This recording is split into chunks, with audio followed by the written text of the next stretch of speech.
This is the third of 4 presentations by the University of the West of England, UWE Bristol, about fees and funding. In the previous presentation, we've looked at the funding that you're entitled to as an undergraduate starting in 2017-18 from Student Finance England, and also the additional support you may be entitled to for disabilities or for students with children or a dependent partner. In this presentation, we are going to look at a typical student budget and also financial support that UWE Bristol is able to provide some of its students. We're going to start by looking at the potential expenditure of a typical student for September through to June, 40 weeks. Rent is likely to be your biggest expenditure. In the example here, the cost of rent is in the middle of the typical student accommodation price range, which is £140 a week. You may find that you save money on rent in your second and third year if you rent privately. Try to estimate how much you're likely to spend on household items such as food, toiletries, cleaning products, mobile phones, etc. For some students, £70 a week is enough, although this can vary greatly.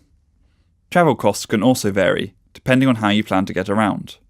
If you are living on campus, your travel costs to lectures will be zero. If you are thinking of bringing a car, it's important to find out whether you'll be entitled to a parking permit on campus, and if you are, add that cost into your budget. And remember, you will also have costs associated with your course. If you take a look at our website, you will be able to find the average course costs for your programme. Adding all those costs together gives us total expenditure. For this example, that works out at £235 a week, or over £9,400 in total for the 40 weeks.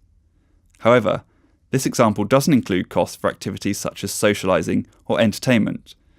These types of costs can vary greatly from student to student, so try to work out how much you are likely to spend on socialising and add that to your weekly expenditure. One way you might reduce your expenditure is to live at home while you study, as you'll save on rent, your biggest expenditure. Here's how living rent-free would affect your yearly and weekly expenditure. Looking back to the maintenance loan from Student Finance England, which we covered in the first presentation, you can see that even with the maximum loan allowance of £210 a week, there is still a £25 shortfall each week between the loan and the basic budget spend. The higher your household income, the smaller your maintenance loan and the larger the gap between your loan and your expenses. Many students supplement their maintenance loan by working part-time. As you can see, working the equivalent of 1 day a week during term time can pay around £1,500 a year. It's worth noting, however, that UWE Bristol doesn't recommend working more than 16 hours a week while studying full-time, as it could affect you academically. You can sign up to the Student Union's job shop in the summer before you arrive at university, so you can start looking for work opportunities aimed specifically at students. Banks will often offer students interest-free overdrafts, although it's not a right and the offer will depend on your own circumstances and relationship with that bank. You may also find that you are entitled to non-repayable support from UWE Bristol, which we'll look at in more detail now. There are 3 types of financial support from UWE Bristol: interest-free short-term loans, UWE Bristol bursaries, and the Learner Support Fund.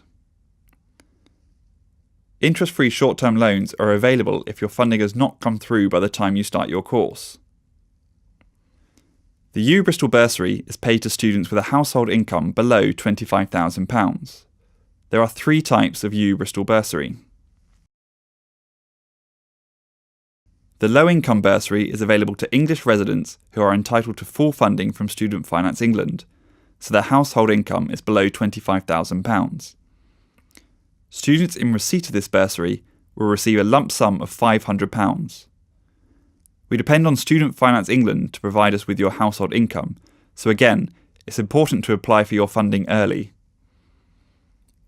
The second bursary available is the UWE Bristol Enhanced Bursary, which is available to students who face specific obstacles to study, such as care leavers, students who have spent time in local authority care, students who have fallen out permanently with their parents, and students who are providing significant support for a disabled family member.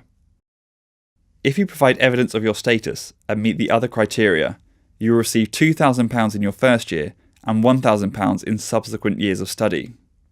Please send an email to uwe.bursary@uwe.ac.uk and we'll let you know what evidence we require. We can also then tell you about other support UWE Bristol can provide in addition to the bursary. The final UWE Bristol bursary is the childcare bursary. The childcare bursary is for students on NHS healthcare courses, including paramedic science, which have regular clinical placements where students have to spend up to 50% of the academic year and therefore have higher childcare costs. Priority is given to students with children under school age. If you are awarded this bursary, you will receive £2,000 in your first year and £1,000 in every subsequent year of study. Again, if you email uwe.bursary@uwe.ac.uk if you think you are eligible, we can provide you with further information about the bursary. The Learner Support Fund is open for applications once the academic year has begun. These are non-repayable awards between £200 and £4,500 for students facing hardships during their studies. We prioritise applications from students who are not able to work part-time during their studies, such as lone parents or students with medical conditions or disabilities. Because of the academic workload required of students in their final year students are also a priority for support. That's our guide to student budgeting and financial support from UWE Bristol. In the next presentation, we'll look at the terms and conditions of your student loan.